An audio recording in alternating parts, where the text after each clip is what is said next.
যেখানে সরকারের কাছের থেকে যেখান থেকে ভালো একটি উপহার গ্রহণ করেছে, সেটা কাদের কৃতিত্ব, কাদের পরিশ্রমের ফসল, সেই কথা যদি তারা একটু চিন্তা করতে পারত, তাহলে হয়তো আমাদেরকে নিয়ে তারা ভালো একটা চিন্তা ভাবনা করে আমাদের সমাধান দিত। সংগ্রামী সাথী ও বন্ধুরা আমার, আমাদের এই যেইভাবে আমাদের উপর অত্যাচার চালাচ্ছে, সেই অত্যাচারের সহ্য আর আমরা করতে পারছি না।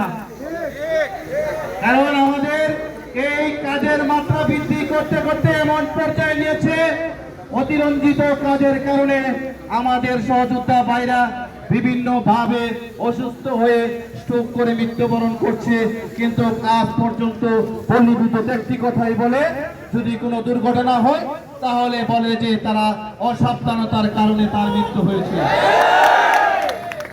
সংগ্রামী সাথী ও বন্ধুরা আমার, কিন্তু দেখা গেছে আজকে আমি আমার পরিবার পরিজন নিয়ে একমাত্র প্রদীপ জ্বালাচ্ছি, সেই প্রদীপ নিভে গেলে আর আরিফি আমার সেই সংসারের প্রতি কোনো দায় দায়িত্ব নেই না। এটা একটা শোষণ নিপীড়নের দৃষ্টান্ত তারা স্থাপন করে যাচ্ছে।